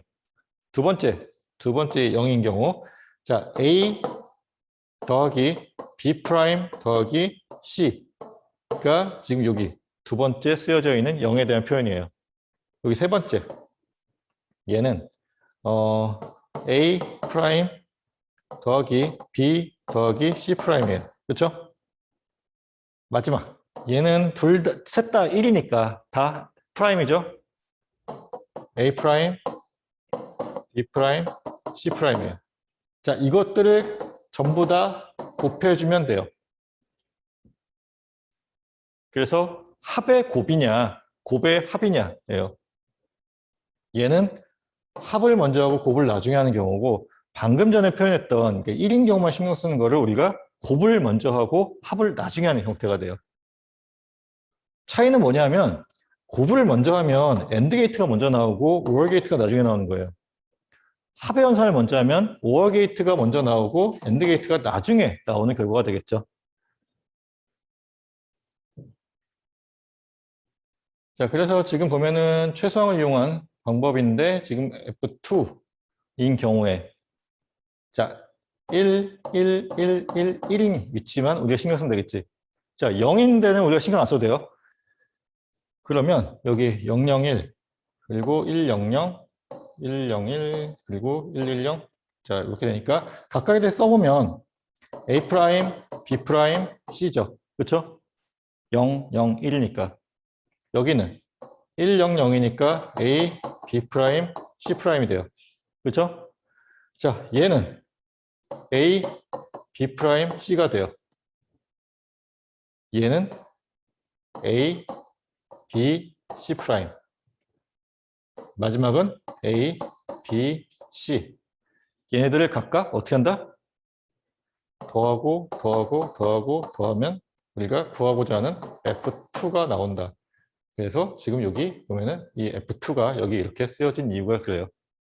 자, 그리고 이거를 우리가 이렇게 다 일일이 쓰기가 귀찮으니 우리가 아까 얘기했던 것처럼 이제 뭐 약자로 이제 뭐 약속된 기호라고 해서 최소항은 우리가 소문자 M으로 썼어요. 그래서 M1, M1, M4, M5, M6, M7 여기부터 지금 0, 1, 2, 3, 4, 5, 6, 7에 해당되는 거가 되고 이것에 해당되는 여기 M1, 그다음에 M4, M5, M6, M7에 대해서 자, 덧셈으로 묶어주면 되고 이것들을 이와 같이 뭐 시그마를 이용해서 표현할 수도 있다. 자, 이렇게 표현되어 있을 때 이것이 이런 얘기를 하는구나. 그리고 이렇게 표현되어 있을 때도 이게 얘를 얘기하는구나 라는 것을 이해할 수 있으면 좋겠어요. 알겠죠? 자, 그리고 이렇게 주어졌을 때 지금 여기 있는 것처럼 이와 같이 우리가 회로를 그릴 수 있다. 근데 아직 간략화는 진행되지 않은 거예요.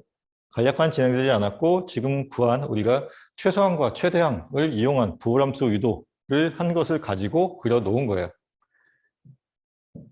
나중에 이제 간략화까지 진행되면 조금 더 이제 회로가 간략화 되겠죠. 이제 그건 조금 이따가 이제 할 얘기고. 자, 그리고 이제 최대항을 이용한 부호함수 유도인데, 자, 최대항을 이용한다는 건 아까 0을 갖다가 신경 쓰면 된다는 거라고 했잖아요. 그래서 지금, 자, 0이 되게 하는 입력값들에 대응되는 최대항을 구하고, 자, 최대항은 덧셈으로 구하는 거였어요. 그죠? 덧셈으로 묶어져 있는 거였어요. 그리고 최대항을 구하고, 그것들 간에 곱으로 표현하게 되면 우리가 원하는 최대항을 이용한 부호 함수식이 나오는 거예요. 그러면 덧셈이 먼저 되고 곱셈이 나중에 되겠지. 그렇죠? 그래서 지금 보면은 자, 뭐 F1과 F2가 있고 뭐 이건 있는데 자, 예를 봅시다. 우리가 아까 했던 얘기예요. 했던 얘기가 다시 나오는 건데 자, 0들만 신경 쓰면 된다 그랬죠? 그렇죠? 0들만 신경 쓰면 된다 그랬고 이 경우 최대항 표현법에서는 어떻게 한다? 0이 쓰여져 있으면 그대로 1이 쓰여져 있으면 보수 형태로 그리고 덧셈. 그래서 얘는 어떻게 돼요? A 더하기 B 더하기 C'이 돼요. 그쵸? 얘는 A 더하기 B' 더하기 C가 돼요. 그쵸? A 프라임 더하기 B 더하기 C'이 돼요. 자, 얘는 셋 다 1이니까 아까 했던 것처럼 A 프라임 더하기 B 프라임 더하기 C'이 되고 이들 각각을 다 곱해주면 그게 우리가 구하고자 하는 F1 값이 돼요. 그래서 지금 여기 있는 것처럼 자, 최대항 표현법대로 표현된 항들을 곱으로 묶어줬죠. 그래서 그 값이 F1이 되었어요. 자, 그리고 지금 여기서부터 0부터 여기 7까지 또 매핑이 되는데 얘는 최대항 표현법이기 때문에 대문자로 표현했었어요. 그래서 지금 보면은 여기부터지. 그러니까 1번, 2번, 5번, 7번 이렇게 쓰여지게 됐죠. 그래서 자, 1번, 2번, 5번, 7번 그리고 자, 여기 프로덕트 그러니까 곱의 형태로 1, 2, 5, 7번을 곱해서 우리가 표현한다 라고 이렇게 표현하게 돼요. 자, 뭐 F1에 대한 거 했으니까 뭐 지금 여기 이제 뭐 최대항들의 합을 구하는 다른 방법인데 어떤 방법이냐면 우리가 이제 드모라간의 법칙이라는 걸 배웠으니까 드모라간의 법칙을 보면 곱셈, 그러니까 전체에 대한 프라임으로 표현되어 있을 때 이 프라임이 없어지면서 안쪽에 곱이 있으면 합으로, 합이 있으면 곱으로 바뀌었잖아요. 그 관계식을 이용해서 우리가 풀 수도 있다는 거예요. 근데 솔직히 개인적인 생각은 굳이 왜 이렇게 풀어야 되나 싶어. 네, 그냥 뭐 진리표 있으면 뭐 얘네들 가지고 풀면 되는 거잖아요. 1인 경우, 0인 경우 따로따로 해야 되는데 그래도 공부하는 과정이니까 알아보자라는 거예요. 지금 보면은 자, 지금 F1에 대한 최대항들의 합을 구하는 다른 과정이에요. 최대항들의 합이에요. 최대항 표현법이면 우리가 0인 것들을 신경 써야 되잖아요. 그렇죠? 그렇죠? 최대항 표현법은 0인 것들의, 그러니까 출력 결과가 0인 것들을 우리가 가지고 부호함수식을 유도하는 거예요. 근데 그러지 말고 지금 여기 F1이 0이 되게 하는 입력 조합들에 대한 최소항들, 그러니까 자, 최소항들을 5월 연산으로 묶고 그리고 F1의 프라임으로 표시하면 된다라는 거예요. 이해돼요? 자, 이게 무슨 얘기냐면 지금 원래는 얘를 표현하려면 A, B 아닌 A 플러스 B 플러스 C 프라임이잖아. 그렇죠? 이렇게 돼야 되죠. 근데 얘를 그렇게 하지 말고 얘를 A 프라임, B 프라임, C라고 우리가 최소항으로 표현하는 거야. 최소항을 표현하고 어떻게 한다? 그거에 프라임으로 놓게 되면 자, 얘 전체의 프라임을 계산하면 A 더하기 그러니까 곱은 합으로 바뀐다 했죠. 그리고 이 형태는 보수 형태로 바뀌고 A 더하기 B 더하기 C의 프라임 요 형태로 바뀌잖아요. 그러니까 최소항의 형태로 나타내고 그것에 프라임을 씌우면 우리가 원하는 최대항의 형태로 바뀐다라는 얘기를 하는 거예요. 자, 이거는 좀 헷갈릴 수 있어요. 이해가 되면 좋고 이해가 안 되면 그냥 굳이 신경 쓰지 마요. 네, 오히려 더 헷갈리는 얘기인 것 같아. 그냥 중요한 건 이거예요. 자, 최대항 표현법에서는 결과에 뭘 신경 쓴다? 0인 경우만 신경 쓰되 만약에 그 입력값이 0이면 정상형, 1이면 보수형으로 표현하면 된다라는 게 중요한 거. 자, 최소항 표현법에서는 출력 결과 중에서 1인 경우만 신경 쓰고 그 입력값이 0이면 보수형으로 표현하고 1이면 어떻게? 정상형으로 표현하면 된다. 알겠죠? 최소형 표현법에서는 곱으로 표현하는 거죠. 입력 변수들 간의 곱으로. 최대항 표현법에서는 입력 변수들 간의 합으로 표현하게 돼요. 알겠죠? 자, 그것만 잘 기억하고 있으면 돼요. 여기 있는 내용은 읽어보되 혹시 이해가 안 되면 그냥 과감히 생략하세요.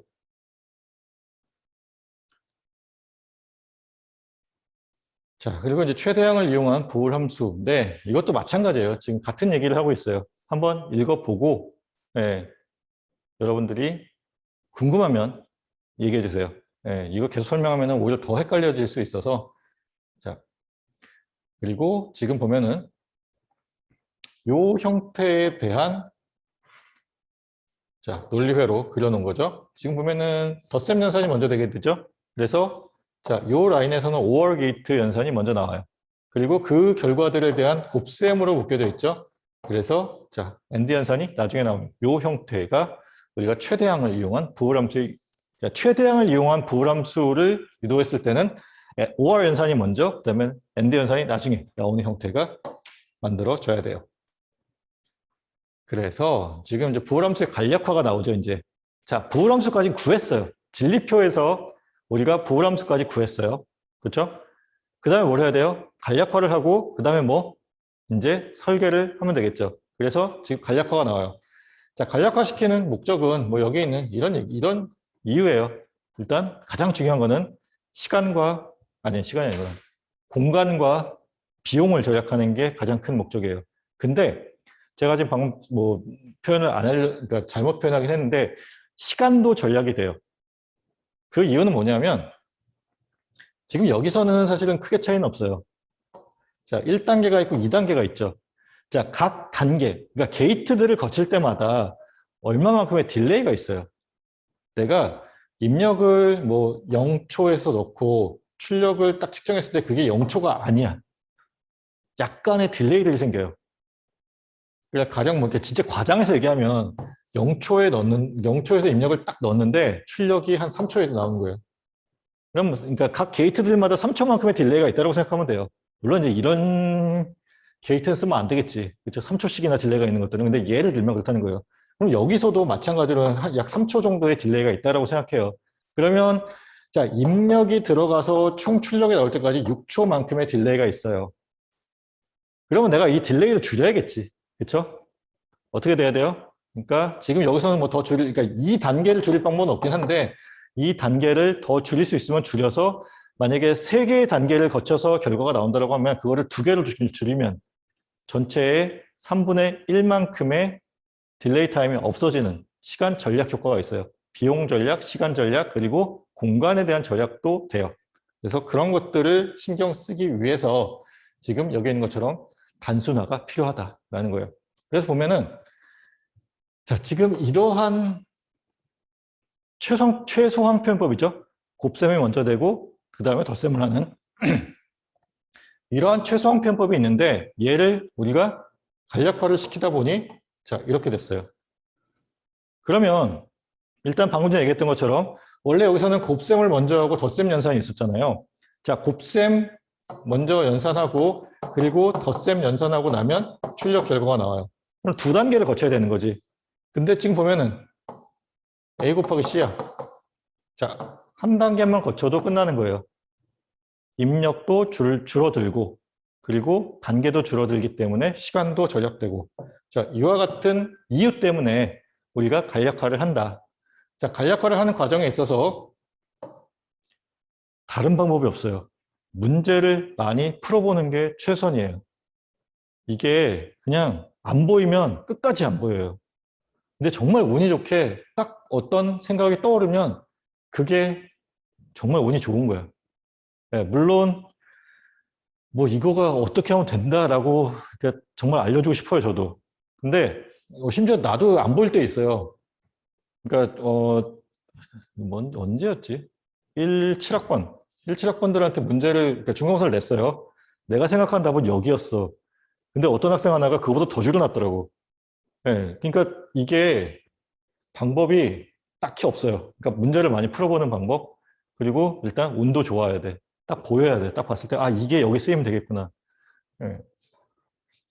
자, 그래서 지금 보면은 A, B, C, 그리고 A, B 프라임, C. 일단 가장 먼저 생각해야 될 건 뭐냐면 묶어주는 거예요. 그래서 지금 보면은 A와 C가 공통항이니까 AC의 B 더하기 B 프라임의 형태를 묶어지죠. 우리가 앞에서 배웠던 어떤 규칙이죠. 둘 중 하나는 0이고 둘 중 하나는 1일 거예요. 0과 1의 합이니까 얘는 뭐가 될까? 항상 1이겠지. 그래서 이 뒤에는 생략할 수 있고 얘만 남게 된다. 그래서 간략화가 진행이 됐어요. 그 다음 자 A 플러스 B 그 다음에 A 플러스 B 프라임 더하기 C 이 경우에는 일단 풀어 써줘요. 이렇게 곱하고 그리고 이렇게 해서 다 풀어 써줘요. 그러면 여기 있는 이 형태대로 나온다라고 믿어요. 일단 예, 문제가 이렇게 풀어져 있으니까 얘는 어떻게 하면 돼? A 곱하기 A니까 우리가 앞에서 배웠던 것처럼 그냥 A가 나오면 되죠. 그래서 A가 나와요. 그리고 나서는 딱히 줄여줄 수 있는 건 없는데 지금 A, B 프라임, AC 얘도 그렇고 근데 얘는 줄여줄 수 있지. 둘 중에 하나는 0이에요. 무조건. 둘 중에 하나 1이고 둘 중에 하나 0이야. 그리고 곱이야. 그럼 얘는 뭐 항상 뭐예요? 0이죠. 자, 덧셈에 있어서 0은 대세에 영향을 미치지 않아요. 지금 얘네들 덧셈이라는 얘기예요. 덧셈으로 묶어져 있고 덧셈에 있어서 0은 쓸모가 없어요.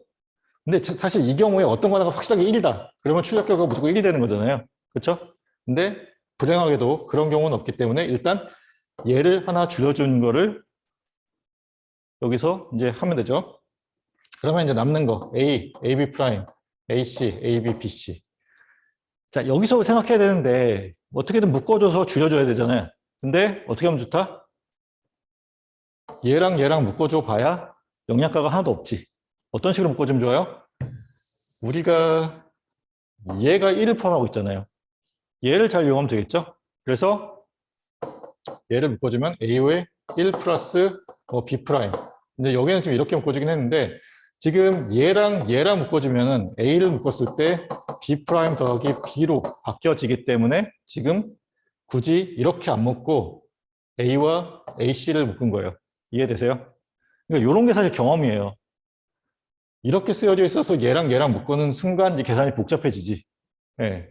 그래서 자, 지금 얘랑을 묶어서 표현하게 되면 자, 둘 중에 하나 무조건 1이니까 어떻게 돼요? A가 되죠? 그래서 얘에 의해서 A가 나오고 지금 얘랑 묶으면 이것도 둘 중에 하나는 하나는 적어도 1이니까 이 값도 1이 되는 거잖아요. 덧셈에서. 그래서 A가 나오고 그리고 여기 BC는 그대로 쓰면 되고 A 더하기 A는 A잖아요. 그렇죠? 그래서 A 더하기 BC로 간략화가 됐죠. 상당히 복잡했던 게 많이 줄여졌죠.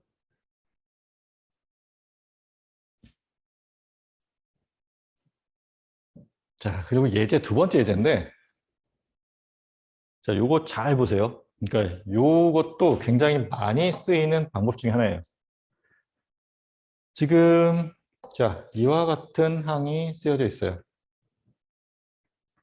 근데 지금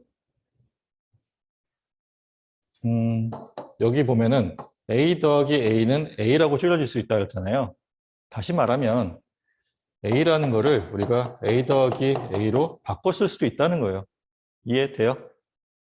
그래서 자 봅시다. 여기 보면은 A, B 프라임 아니 잠깐만.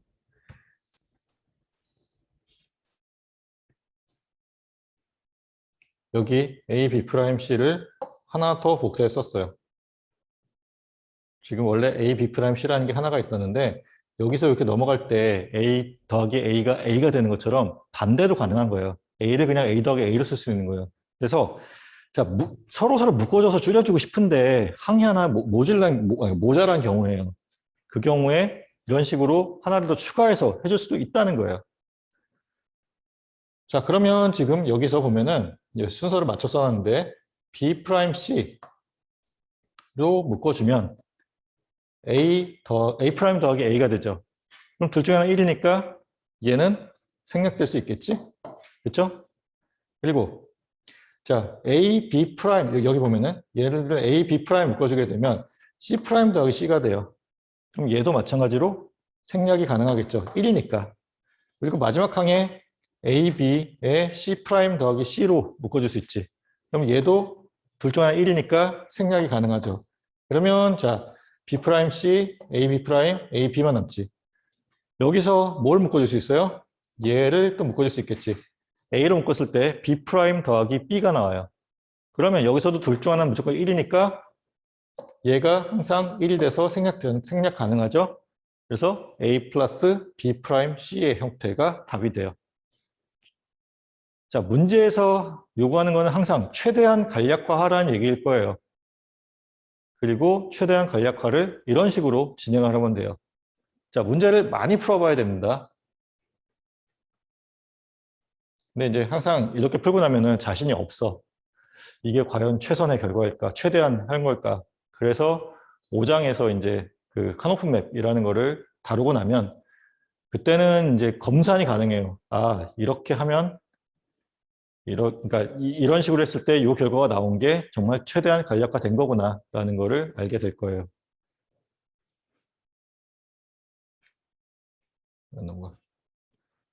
자, 그래서 지금 뭐 결과를 비교해 보면 원래 이랬던 거가 이렇게 줄어들면 자, 시간에 대한 전략은 없어요. 여기서는. 지금 아까 얘기했듯이 여기서 만약에 3초만큼의 딜레이가 있고 여기서 3초만큼의 딜레이가 있다, 3초만큼의 딜레이가 있다 그러면 총 6초만큼의 딜레이가 있는 거는 동일해요. 얘도 여기서 3초, 여기서 3초지. 그렇죠? 그런데 논리 게이트의 숫자가 확 줄어들었죠. 그렇죠? 그래서 공간에 대한 전략. 그리고 게이트 하나하나가 다 돈이라고 생각한다면 어떤 비용적인 절감 효과도 있겠죠.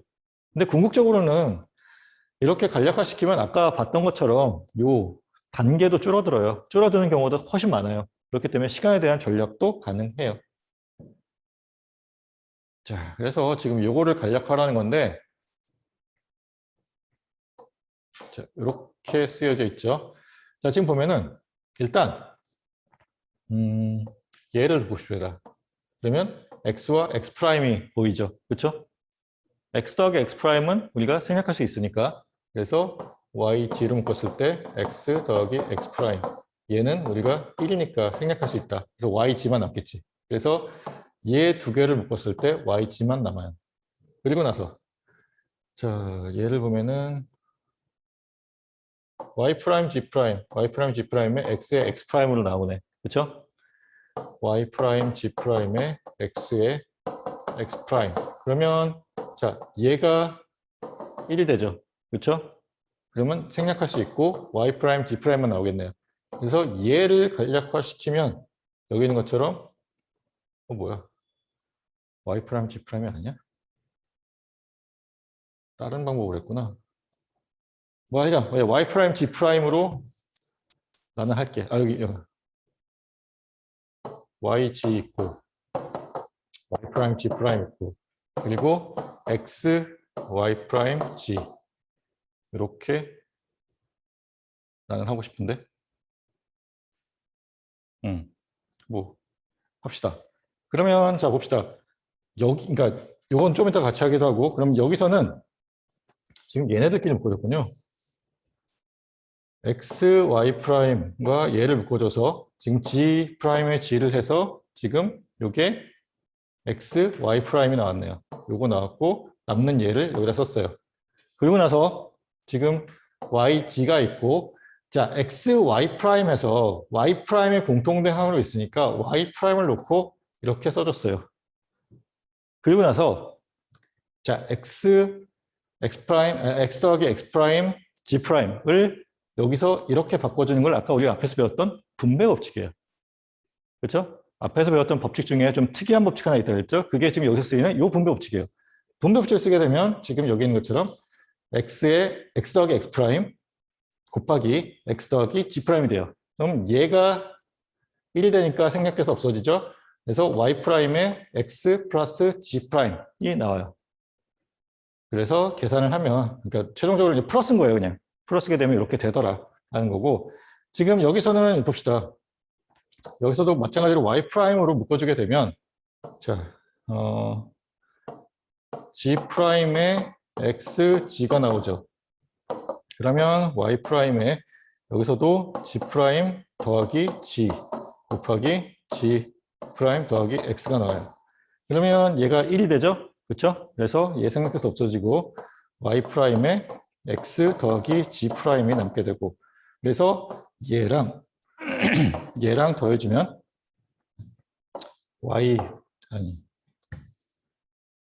yg에 더하기 y 프라임의 x 플러스 g 프라임. 그러면 이 결과가 지금 여기 있는 결과가 같죠? 그렇죠? 뭐 중간에 그러니까 중간 계산 과정은 좀 달랐더라도 최종 결과는 같고 그래서 같은 방법으로 그러니까 풀어 써주면 이와 같은 결과가 나오더라라는 거예요. 자, 여기 아까 얘기했었던 이 분배 법칙 있잖아요. 이 분배 법칙 생각보다 많이 쓰여요. 근데 여러분들한테 익숙하지 않은 분배 법칙이기 때문에 잘 안 보여요. 그래서 요거를 잘 기억하는 것도 중요합니다. 알겠죠?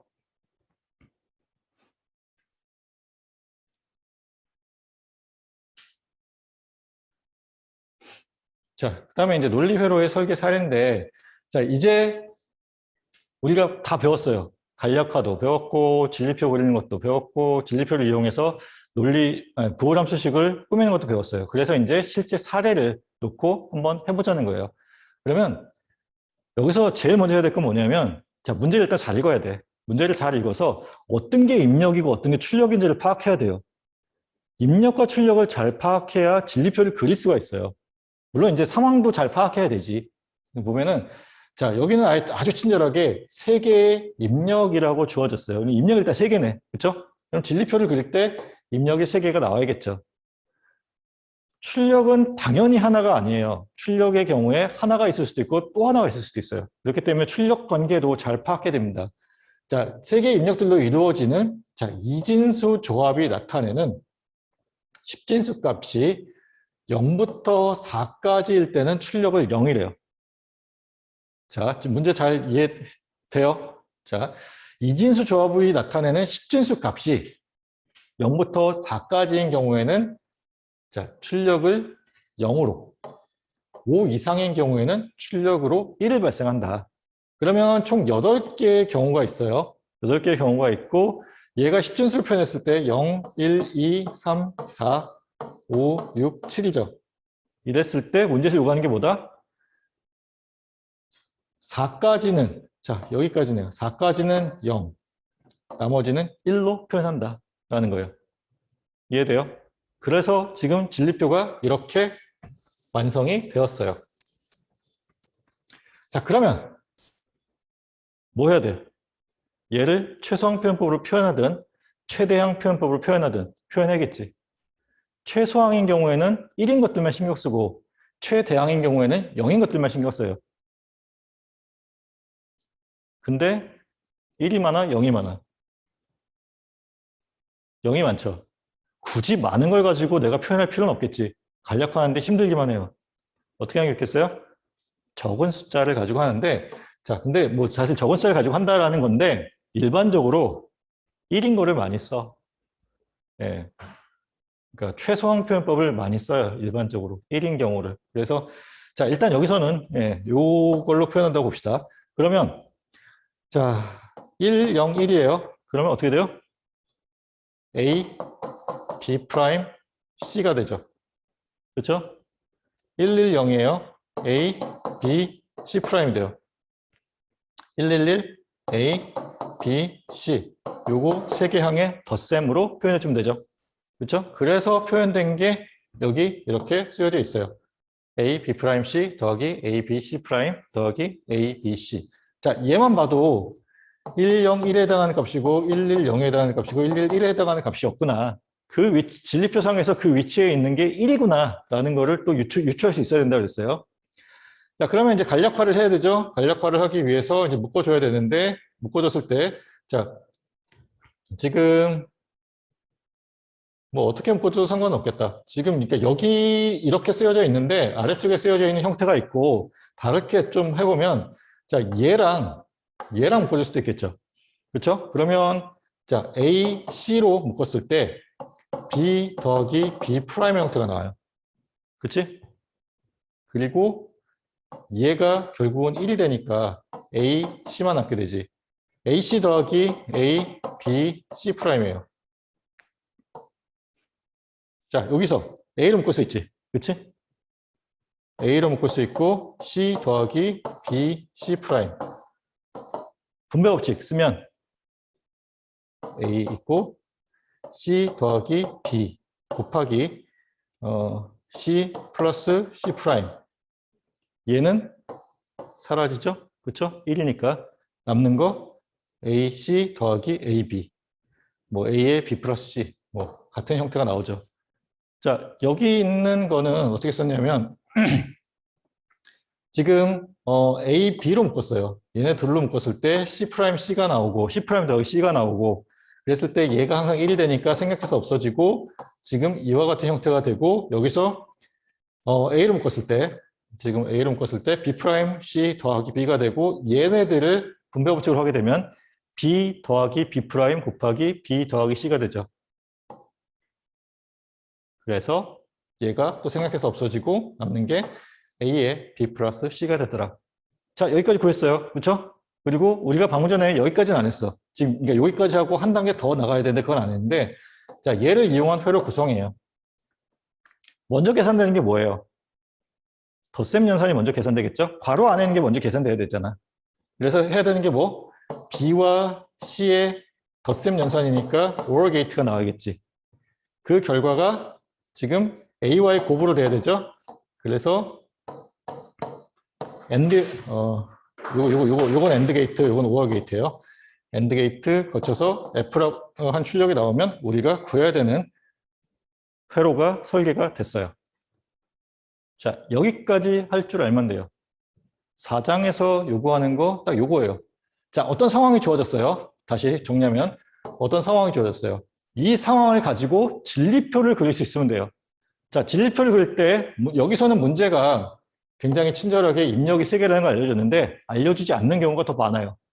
알려주지 않았을 때 몇 개의 입력을 내가 써야 되는지를 파악해야 돼요. 그리고 출력을 어떻게 정해야 되는지 또 파악해야 돼요. 자, 그럼 입력의 숫자와 출력의 숫자가 파악이 됐으면 뭘 해야 된다? 자, 여기 있는 것처럼 진리표를 그려줘야 돼요. 자, 진리표를 그리고 나서 지금까지 우리가 배운 바에 따르면 어쨌든 자, 최대항으로 표현할지 최소항으로 표현할지를 정해야 돼요. 조금 더 간단한 형태로 표현하는 게 좋겠죠. 그렇죠? 일반적으로는 최소항 표현법을 많이 써요. 최소항으로 표현하고 나서 그 다음 해야 될 거 뭐? 간략화. 간략화는 원래는 5장에 있는 카노프맵을 이용하는 게 일반적이지만 지금 현재는 우리가 배우지 않았기 때문에 그냥 주어진 규칙이나 법칙들을 이용해서 하는 방법이 지금 현재로서는 최선이다. 그리고 얘는 경험적으로 많이 문제를 풀어봐야 된다. 자, 간략화가 되면 그것을 이용해서 잘 회로를 그려주면 돼요.